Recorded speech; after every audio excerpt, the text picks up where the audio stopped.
코로나19 백신 이미 맞으신 분도 계실 거고요. 접종을 기다리시는 분도 계실 겁니다. 백신을 맞고 싶은데 나이가 맞지 않아서 기다리시는 분들한테는 희소식이 있더라고요. 오늘부터 자녀 백신을 확인하고 예약할 수 있게 됐다는데요. 자녀 백신 예약에 대한 궁금증 해결해보고요. 또 백신 맞으면 백신 인센티브, 즉 혜택을 준다 하는데 어떤 혜택을 받을 수 있는지도 이야기 나눠보겠습니다. 예, 대한가정의학회 코로나19 비상대책위원이시죠. 동아대학교 병원 한성호 교수 전화 연결돼 있습니다. 교수님 안녕하십니까? 안녕하십니까? 예, 안녕하십니까? 자, 어제를 기준으로 했을 때 부산의 코로나19 신규 확진자 수가 19명. 부산의 코로나19 상황 좀 일단 진단해 주실까요? 예, 11명이니까 아직도 코로나19의 확산세는 그대로 유지되는 것 같습니다. 수영구 댄스 동호회 관련돼서 접촉자 한 명이 또 격리 상태에서 확진이 됐고요. 예. 누적 확진자가 51명으로 늘어났죠. 특히 이제 어버이날 가족 모임으로 또 접촉자 2명이 추가 확진돼서 여기에도 확진자 5명이 21명으로 아직도 감염의 추세는 여전하다라고 말씀드릴 수 있습니다. 예. 예, 뭐 그 백신을 맞았는데도 감염되는 경우를 돌파 감염이라 하던데, 요 국내 첫 돌파 감염 사례 20대 간호사 가족 경우는 지금 어떤 상황입니까? 예, 이제 사실 돌파 감염을 잘 이해하셔야 될 게 네. 우리가 백신의 예방력이 98%다 이러면 일반적으로 2% 다시 말해 100명 중에 2명은 감염이 예방되지 않을 수도 있다는 이야기를 표현하지 않습니까? 예. 예, 그런데도 불구하고 사실 미국의 경우에도 돌파 감염의 가능성이 0.01% 이하라고 오늘 그 보건당국이 발표를 했거든요. 예. 그러니까 이제 우리 첫 돌파 사례인 20대 간호사는 어버이날 가족 모임을 통해서 화이자 접종을 2번 다 접종했음에도 불구하고 돌파 감염이 됐는데 이런 경우는 굉장히 드물다라고 말씀을 드릴 수가 있고, 또 하나는 미국의 경우에도 돌파 감염이 된 분들은 다른 분한테 접점을 시키는 것도 약하고, 그리고 또 본인도 굉장히 경증으로 스쳐 지나가는 경우가 많기 때문에 이런 부분에 대해서는 조금 더 백신 맞고 난데 또 이게 걸리면 어쩌지 라는 우려 걱정은 조금은 접으셔도 된다고 생각이 됩니다. 예. 여전히 감염은 불명 사례가 나오고 있고요. 또 뭐 학교에서도 그렇고 어린이집도 그렇고 이렇게 계속해서 산발적으로 감염자가 나와가지고 말이죠. 어떻게 보세요? 여전 이번에도 이제 감염은 불명의 분이 6분이 되고 있고요. 다행히 이제 어린이집, 초등학교, 대학교에서는 추가 확진자는 나오지 않았습니다. 예. 어제 뭐 부산 진구 소재 어린이집에서도 18명이 나오지 않았고, 그 외에 중구, 초등학교, 남구, 대학교 등에서도 추가 확진자가 없는데, 아직까지 이제 백신이 대부분 완료되지 않은 상황에서 이 접종이 완료되지 않은 상황에서 학교 같은 집단 어떤 시설에서 감염이 확산된다면 굉장히 어려움이 있기 때문에 이런 부분들은 아무리 조금 이런 그 백신의 접종자가 늘어난다 하더라도 이 긴장은 늦추면 안 된다고 생각이 됩니다. 예. 뭐 어린이집이나 학교에서 다행히 추가 확진자가 안 나와서 다행이긴 하고요. 그런데 이제 오늘부터 자녀 백신 예약할 수 있다 하던데 뭐 어떤 내용입니까?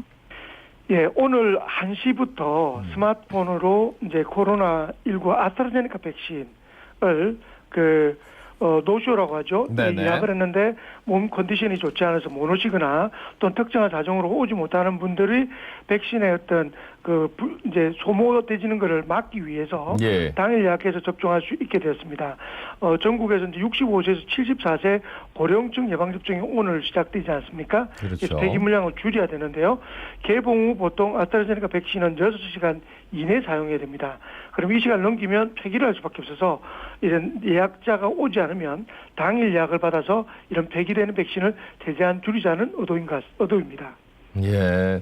아니 뭐 당연히 백신 지금 뭐 좀 맞고 나는 조금 자유로워지고 싶다 이런 분들도 있을 테고, 아이고 이제 마스크 조금 벗고 좀 마음으로 일단 안심이 되니까. 근데 자녀 백신 어떻게 확인하는지도 좀 알려주셔야 될 것 같아요. 예약 방법 좀 설명 부탁드리겠습니다. 우리가 양대 포털이라고 하죠. 네이버하고 다음을 통해서 주로 확인하는데요. 예. 네이버나 또는 네이버 지도, 카카오톡이나 카카오 맵 등 4가지 스마트폰 어플리케이션을 이용하면 계신 곳의 인근에 접종기관이죠. 병의원의 자녀 백신 상황을 조회를 할 수 있습니다. 그래서 네이버는 앱에 들어가셔서 검색에 자녀 백신을 검색하시고, 카카오톡은 앱 오른쪽 하단 보면 샵이라는 탭이 있습니다. 거기에 이제 자녀 백신을 누르시면 이게 검색이 됩니다. 근데 조회를 하면 지도에서 병원 이름과 함께 숫자와 예약 버튼이 딱 뜨게 돼 있습니다. 그래서 이제 A 병원에서 3이다, 5다라는 숫자가 있으면 그게 3명 또는 5명이 예약이 가능하다. 남아있다는 뜻이고요. 그래서 선택을 해서 예약 버튼을 누르시면 됩니다. 근데 이제 어떤 생각하면 가까운 병원에서 여러 군데 예약을 하면 되지 않느냐라고 생각하는데 어쨌든 본인 명의의 스마트폰에서 신원인증하고 난 뒤에 되기 때문에 중복적으로 여러 병원에서 예약을 할 수는 없습니다.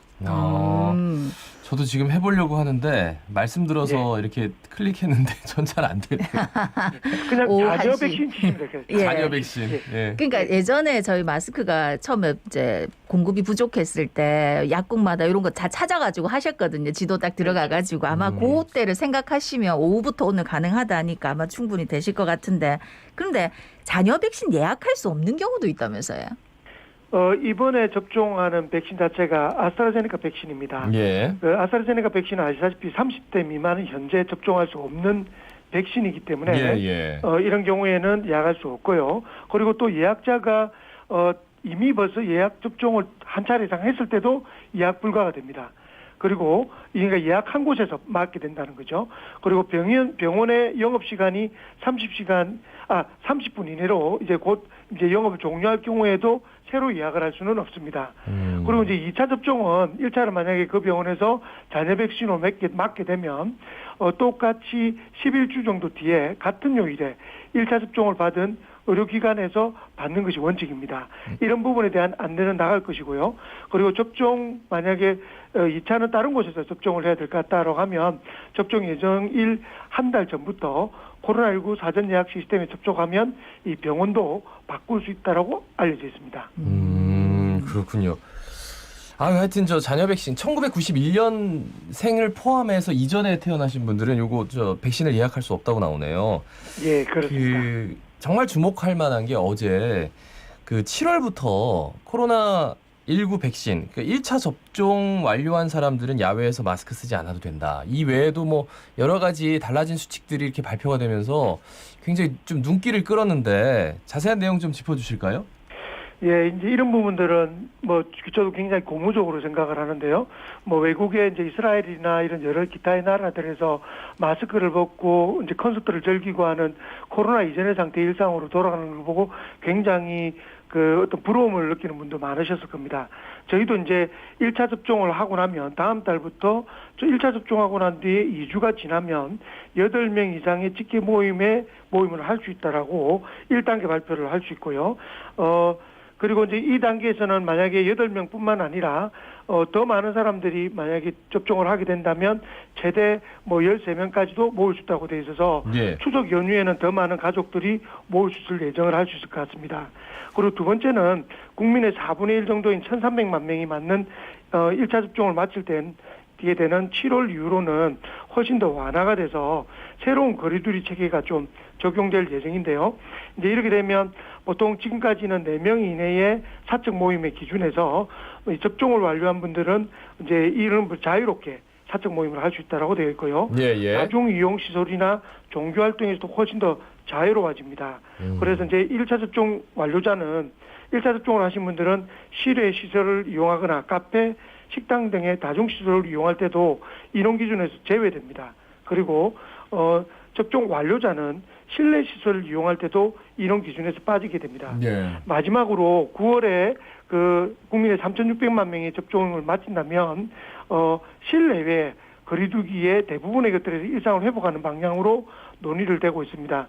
그래서 이제 12월 이후로는 실내 마스크 착용 의무 조치도 완화를 검토하고 있고요. 그리고 6월부터는 접종을 하신 분들은 공원이나 주요 시설의 입장료 이용료를 면제해 주거나 할인할 계획이고 그 외에도 각종 지방자치나 민간 영역에서도 인센티브를 제공하는 것을 권장을 하고 있습니다. 그러니까 아무래도 좀 백신을 자기 순서가 되면 좀 많이 맞았으면 하는 차원에서 지금 이런 제도들을 만들려고 하는 것 같은데 그래도 걱정하시는 분들 많더라고요. 섣불리 일을 했다가 또 막 큰일 나면 웃잖아 이러는데 어떻게 생각하십니까? 제가 어제 2차 접종을 맞았거든요. 걱정을 하시는 아스트라제네카 접종을 했는데 의외로 두 번째 접종은 훨씬 더 편했습니다. 그리고 이제 미리 생각을 할 부분들은 가벼운 몸살 정도의 부작용은 있을 수 있다. 그러나 흔히 말하는 심각한 부작용은 방송이 될 정도로 아주 이제 전체 접종자 숫자에 비해서는 굉장히 희박하기 때문에 예. 상대적으로 코로나19에 감염이 돼서 어려움을 겪는 것에 비하면 저는 개인적으로 굉장히 적극적으로 백신은 맞아야 된다고 생각하고요. 오늘 오후 1시부터 시작되는 잔여 백신의 어떤 그런 예약의 활용을 잘 하셔서 예. 접종을 빨리 완료를 하시면 그만큼 좀 자유로워지는 게 빨라진다고 생각하고 예. 유럽연합 같은 경우는 여권 그 백신 여권으로 이제 여행을 자유롭게 하지 않습니까? 그렇죠. 이제 이런 부분들도 미국이나 이제 우리나라 같은 나라는 또 분명히 확대를 하게 될 겁니다. 그러면 저희도 이제 해외를 물론 지역적으로는 제한적이지만 그런 해외를 갈 수 있는 기회도 좀 더 빨리 올 수 있다라고 생각을 네. 하고 방송을 듣는 분들은 적극적으로 백신을 접종하시길 부탁드리겠습니다. 예, 뭐 교수님. 다들 잘 알고 계시겠지만 자녀 백신 예약할 수 음. 없는 나이는 이제 만 30세 이하니까 1991년생 이후부터는 안 된다는 거 한 번 더 체크해 드리겠습니다. 예. 교수님 솔직히 말씀드려서 예. 1차 접종하고 조금 불안하셨죠? 2차 접종도 사실 불안했습니다. 불안했지만 결론적으로는 네. 이제 아스타미노펜을 먹으면서 조절 컨트롤을 하니까 1차 때도 의외로 쉽게 넘어갔고 2차 때도 아주 가볍게 넘어갔기 때문에 저는 이제 아스타미노펜이라는 진통조임제를 미리 조금 먹으면서 접종을 받게 된다면 예, 예. 충분히 안전하게 접종할 수 있다. 저는 확신하고 있습니다. 예. 그래요. 뭐 많은 분들이 걱정도 많으신데 제가 그냥 두통이 있어서 약국에 그 성분이 있는 약을 사러 갔더니 품절됐다더라고요. 다들 백신 맞으신다고 너무 많이 사가셔가지고 짜돈도 다들 뭐 제때 맞으셔가지고 건강하시길 바랍니다. 예. 그래요. 백신 빨리 빨리 접종해가지고 이제 코로나19 이겨내야죠. 말씀 잘 들었습니다. 고맙습니다. 예, 고맙습니다. 대한가정의학회 코로나19 비상대책위원 동아대학교 병원 한성호 교수였습니다.